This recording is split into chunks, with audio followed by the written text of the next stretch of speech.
प्यारे बच्चों, आज हम आपकी गति चैप्टर के कुछ आंकिक प्रश्न हल करते हैं। इससे पहले मैंने आपको आंकिक प्रश्न हल करते समय किन बातों का ध्यान रखना चाहिए यह बताया था। अगर आप उन बातों को एक बार और रिवाइज कर लें, जो कि मैंने पिछले वीडियो में किया था, तो फिर आपके लिए प्रश्नों को हल करना बहुत आसान हो जाएगा। जैसे एक प्रश्न हम यहाँ पर लेते हैं, आंकिक प्रश्न, जो कि वेरी इंपॉर्टेंट हैं इस चैप्टर के। कोई मोटर बोट झील में विरामावस्था से सरल रेखीय पथ पर 3 मीटर प्रति सेकंड स्क्वायर के नियत त्वरण से 8 सेकंड तक चलती है। इस समय अंतराल में मोटर बोट कितनी दूरी तय करती है? हमारा सवाल है, कोई मोटर बोट झील में विरामावस्था से सरल रेखीय पथ पर 3 मीटर प्रति सेकंड स्क्वायर के नियत त्वरण से 8 सेकंड तक चलती है। इस समय अंतराल में मोटर बोट कितनी दूरी तय करेगी? तो इस सवाल में हमको दे रखा है कि मोटर बोट विरामावस्था से चलना शुरू करती है। तो मैंने आपको बताया था, जब वस्तु विरामावस्था से चलना प्रारंभ करती है तो उसका जो प्रारंभिक वेग होता है वह 0 होता है। ठीक है, प्रारंभिक वेग 0 हो गया। त्वरण कितना दे रखा है? 3 मीटर प्रति सेकंड स्क्वायर।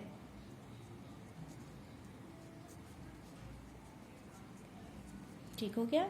उसके बाद समय कितना दे रखा है? 8 सेकंड। सब हम प्रश्न से ही देखेंगे। समय 8 सेकंड दे रखा है और हमें तय की गई दूरी निकालनी है। दूरी हमें निकालनी है।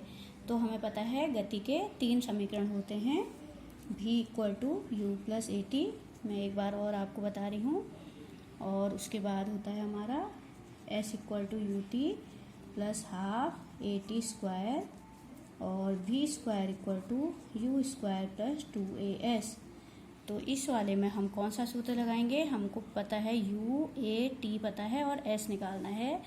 तो v हमें नहीं पता है अंतिम वेग, तो v वाले इक्वेशन हम नहीं लगाएंगे, हम सेकंड वाला इक्वेशन लगाएंगे।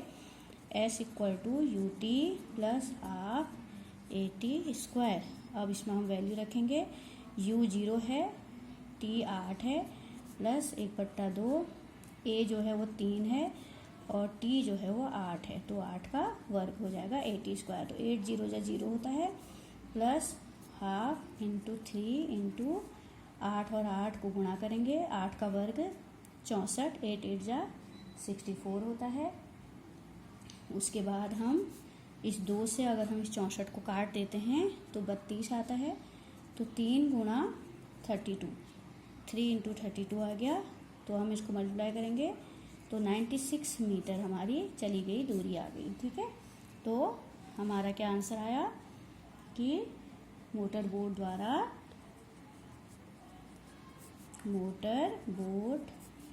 द्वारा 8 सेकंड में चली गई दूरी कितनी आई हमारी? 96 मीटर। ठीक है, अब अगले सवाल पे बढ़ते हैं। अगला सवाल है, 20 मीटर की ऊंचाई से एक गेंद को गिराया जाता है। उसका वेग 10 मीटर प्रति सेकंड स्क्वायर के एक समान त्वरण की दर से बढ़ता है। तो यह किस वेग से धरातल से टकराएगी और कितने समय पश्चात वह धरातल से टकराएगी? तो 2 चीज़ें हमारे निकालनी हैं कि एक तो ये निकालना है कि किस वेग से धरातल से टकराएगी, और एक ये निकालना है कि कितने समय बाद टकराएगी। तो सबसे पहली बात, 20 मीटर की ऊंचाई से एक गेंद को गिराया जाता है। तो जब किसी ऊंचाई से किसी वस्तु को गिराया जाता है तो उसका प्रारंभिक वेग जो होता है वो 0 होता है। ठीक है, क्योंकि उसको वेग देने की ज़रूरत ही नहीं है। ऊपर से अगर हम किसी वस्तु को गिराते हैं तो हम ऐसे ही हाथ से छोड़ देते हैं, इसका मतलब है प्रारंभिक वेग 0 होता है। और कितने मीटर की ऊंचाई से छोड़ा गया है? 20 मीटर की ऊंचाई से। दूरी 20 मीटर दे रखी। त्वरण कितना दे रखा है? 10 मीटर प्रति सेकंड स्क्वायर। सब हमारे सवाल में होता है। हमें सबसे पहले सवाल में क्या क्या दे रखा है ये जानना होता है, और उसके बाद उसका अंतिम वेग भी और समय t हमें निकालना है। तो सबसे पहले हम क्या करेंगे, अंतिम वेग निकालने के लिए हम कौन सा सूत्र लगाएंगे? हमको समय नहीं पता है, t नहीं पता है, अभी t हमें निकालना है। इसका मतलब है अगर हम t नहीं पता है तो पहला और दूसरा हम नहीं लगा सकते, क्योंकि पहले और दूसरे में जो होता है t होता है। और तीसरे वाले को लगाएंगे v² = u² + 2AS। ठीक है, तो इससे क्या होगा, इसमें वैल्यू सबमिट करेंगे। v स्क्वायर तो हमें निकालना है, u प्रारंभिक वेग हमारा 0 है, और 2 गुणा त्वरण हमें 10 दे रखा, और जो दूरी दे रखी तो 20 दे रखी है, 20 ऊंचाई से गिराया जाता है। तो ये तो 0 आ गया, ये आ गया हमारा 400। तो v बराबर हो गया हमारा √400, क्योंकि अगर हमें v स्क्वायर की वैल्यू 400 है, तो v निकालने के लिए हमें उसका वर्गमूल निकालना होता है। तो 400 का वर्गमूल 20 होता है। इसका मतलब है उसका जो जिस वेग से वो ज़मीन से टकराएगी वह है 20 मीटर प्रति सेकंड, यानी v हमारा आ गया 20 मीटर प्रति सेकंड। अब अगला हमें निकालना था समय के लिए हम पहला इक्वेशन लगाते हैं, v = u + at। तो इसमें हमें v अभी हमारा निकाला है हमने 20 आया, ठीक है, और u हमारा 0 है, a हमारा कितना है 10, और t हमें निकालना है। ठीक है, तो इसका मतलब t बराबर हो जाएगा 20/10। ये 10 यहाँ बट्टे में आ जाएगा, तो 20/10 यानी 2 सेकेंड। ठीक है, तो ये हमारा क्या हो गया, गेंद धरातल से 2 सेकेंड बाद किस वेग से टकराएगी, कितना आया था हमारा 20 मीटर प्रति सेकेंड, 20 मीटर प्रति सेकेंड वेग से टकराएगी। ठीक है, तो इस तरीके से हम निकालेंगे 20 मीटर प्रति सेकंड के वेग से 2 सेकंड के पश्चात जमीन से टकराएगी। अगला सवाल है, कोई बस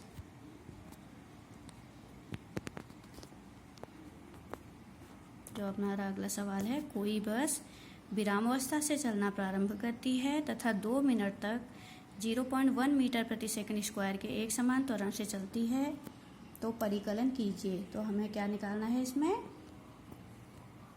कोई बस विरामावस्था से चलना प्रारंभ करती है तथा 2 मिनट तक 1 मीटर प्रति सेकंड स्क्वायर के एक समान त्वरण से चलती है। हमें निकालना है उसके द्वारा प्राप्त की गई चाल और उसके द्वारा तय की गई दूरी, ये हमें निकालना है। ठीक है, तो हम कैसे इसको हल करेंगे।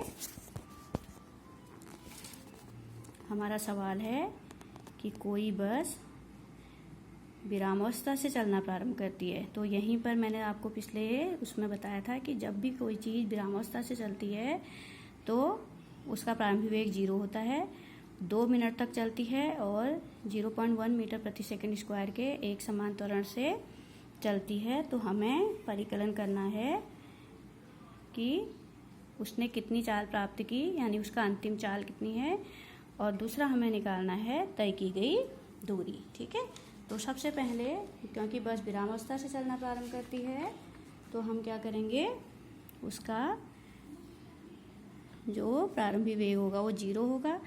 त्वरण हमारा दे रखा है 0.1 मीटर प्रति सेकंड स्क्वायर, और समय हमें दे रखा है 2 मिनट। मैंने आपको बताया था कि समय को सेकंड में रखेंगे, तो सेकंड में चेंज कर लेंगे 120 सेकंड। ठीक है, तो हमें क्या दे रखा है, बस विरामावस्था से चलना प्रारंभ करती है तो प्रारंभिक वेग u 0 होगा, त्वरण 0.1 मीटर प्रति सेकंड स्क्वायर, समय 2 मिनट यानी 120 सेकंड।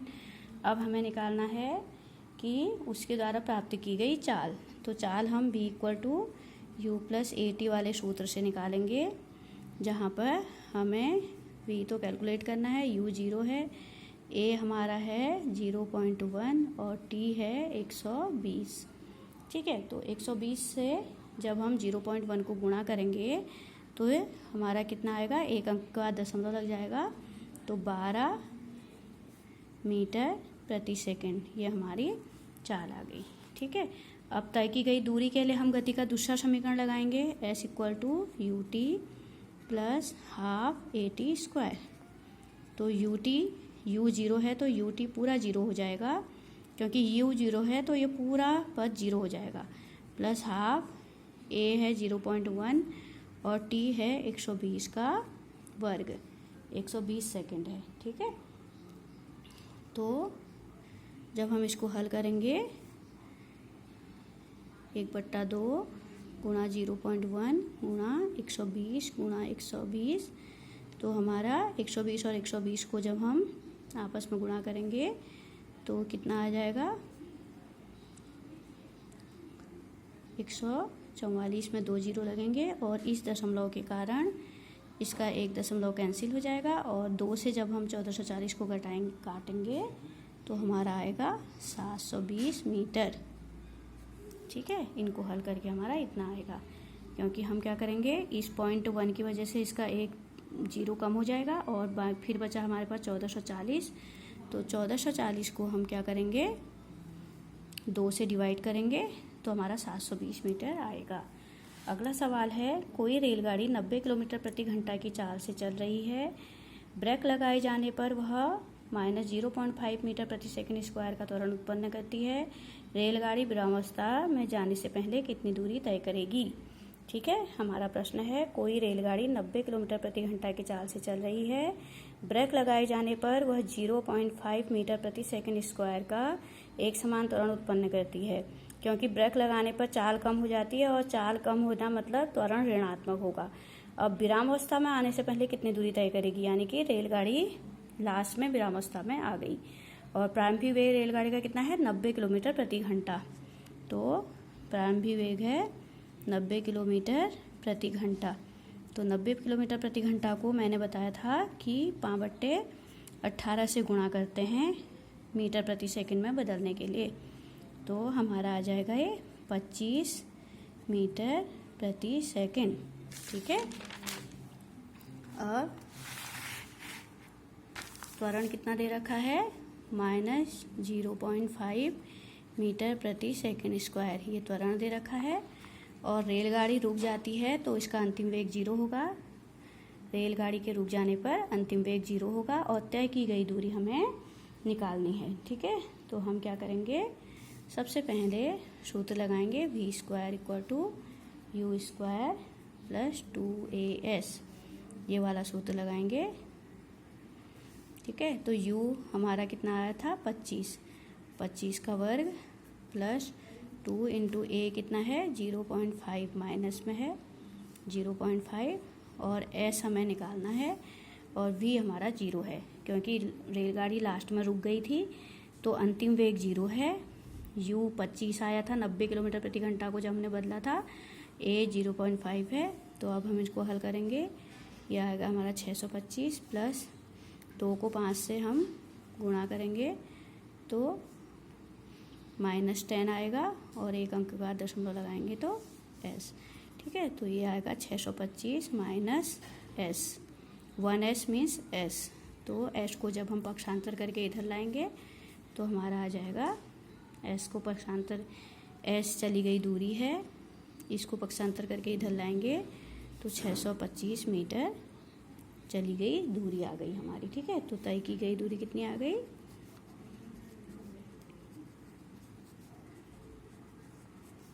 625 मीटर।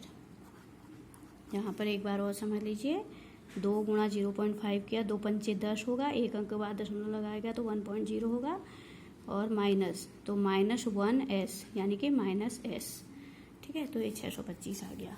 अब हमारा अगला सवाल है, एक ट्रॉली एक आनत तल पर 2 मीटर प्रति सेकंड स्क्वायर के त्वरण से नीचे जा रही है। गति प्रारंभ करने के 3 सेकंड पश्चात उसका वेग क्या होगा। तो यहाँ पर याद रखना कि जहाँ पर ये आएगा कि रेलगाड़ी विरामावस्था से चल रही है या फिर ऐसा आएगा कि गति प्रारंभ करने के, तो इसका मतलब है गति प्रारंभ करने के समय शुरुआत में प्रारंभिक वेग 0 था। ठीक है, त्वरण कितना दे रखा है, 2 मीटर प्रति सेकंड स्क्वायर। समय कितना दे रखा है, 3 सेकंड, 3 सेकंड दे रखा, त्वरण दे रखा 2 मीटर। तो सब कुछ हमें सवाल में ही मिलेगा। सारे सवाल में हम ये देखेंगे हमें क्या क्या दिया है और क्या निकालना है। हमें निकालना है उसका अंतिम वेग, गति प्रारंभ करने के 3 सेकंड पश्चात उसका वेग निकालना है। तो वेग के लिए हम प्रश्नवाचक चिन्ह लगाएंगे। अब हम कौन से सूत्र का यूज करेंगे, गति के पहले समीकरण का, v = u + at। इसमें हमें ये ध्यान रखना है कि जो चीज़ें हमें दी हैं और जो चीज़ें हमें निकालनी हैं उसको ध्यान में रखते हुए गति का समीकरण यूज करना है। अगर हम दूसरा या तीसरा यूज करेंगे जिसमें s है, s = ut + ½ at² या v² = u² + 2as, तो s जिसमें है तो हमें सवाल में तो s दिया ही नहीं है तो उसको यूज करके हम हल नहीं कर पाएंगे। इसको हम यूज करेंगे। तो ये 0 हो गया, ए कितना हो रखा 2 और टी हो गया 3, तो कितना हो गया 6, v इक्वल टू 6 मीटर प्रति सेकंड। ठीक है, तो इसका मतलब 3 सेकंड बाद वेग जो होगा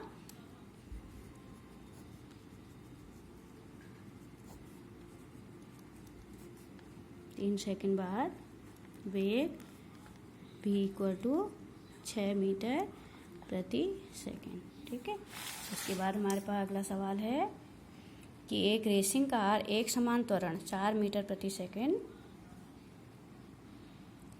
स्क्वायर, त्वरण का मात्रा मीटर प्रति सेकंड स्क्वायर होता है, गति प्रारंभ करने के 10 सेकंड पश्चात वह कितनी दूरी तय करेगी। तो बहुत आसान है, एक रेसिंग कार है, वह एक समान त्वरण 4 मीटर प्रति सेकंड से चल रही है, गति प्रारंभ करने के यानी कि स्टार्टिंग में वह विरामावस्था में है, 10 सेकंड पश्चात वह कितनी दूरी तय करेगी, यानी कि गति प्रारंभ करने के यानी शुरुआत में वह प्रारंभिक वेग 0 है, उसके 10 सेकंड पश्चात 4 मीटर प्रति सेकंड स्क्वायर के त्वरण से वह कितनी दूरी तय कर लेगी। तो गति प्रारंभ करते समय मैंने कहा था अगर गति प्रारंभ नहीं की है तो प्रारंभिक वेग कितना होगा 0 होगा। त्वरण कितना दे रखा है 4 मीटर प्रति सेकंड स्क्वायर और समय कितना दे रखा है 10 सेकंड और हमें निकालना है चली गई दूरी। तो कौन सा सूत्र लगाएंगे, गति का दूसरा समीकरण s equal to U T plus half A T square. दूसरा ही हमने क्यों निकाला, क्योंकि पहले और तीसरे समीकरण में अंतिम वेग भी होता है जो कि हमें इस सवाल में नहीं दिया है। हमें ये बात बहुत ध्यान रखनी है कि जो चीज़ अगर एक समीकरण हमने लिखा, एक सूत्र लिखा और उसमें 2 चीज़ हमारी अज्ञात हैं तो हम उस सूत्र को कभी हल नहीं कर सकते, उस समीकरण को कभी हल नहीं कर सकते जिसमें 2 चीज़ अज्ञात हों। उसी समीकरण को हल कर सकते हैं जिसमें एक ही चीज़ अज्ञात हो। जैसे इस समीकरण में हमको u भी पता है, t भी पता है, a भी पता है, लेकिन s नहीं पता, तो इसको हम हल कर सकते हैं। लेकिन अगर हमने थर्ड इक्वेशन लगा दिया तो हमें भी नहीं पता है, उसमें अंतिम वेग भी नहीं पता है, तो हम s कैसे निकालेंगे, इसलिए हम थर्ड इक्वेशन नहीं लगाएंगे, सेकंड लगाएंगे। तो u हमारा 0 है, 0 इंटू टी 0 ही आएगा, प्लस हाफ इंटू a है 4 और t है 10 का वर्ग हो जाएगा। तो ये तो 10 0 जा 0 हो गया, प्लस 2 से 4 को काट देंगे 2 और 10 का वर्ग कितना होता है 100, तो कितना आ गया 200, 100 इंटू 2 200 मीटर। तो गति प्रारंभ करने के 10 सेकंड पश्चात वह 200 मीटर दूरी तय करेगी। तो ये इस चैप्टर के कुछ वेरी इंपॉर्टेंट क्वेश्चन थे जो आपने गति के समीकरणों द्वारा हल किए। ठीक है, तो आपको समझ में आए हैं तो आप अच्छे से इनको अपने नोट्स में, अपने कलेक्शन में रखेंगे और इस वीडियो को बार बार देखेंगे जिससे कि आपको यह और अच्छे से समझ में आएंगी। ठीक है।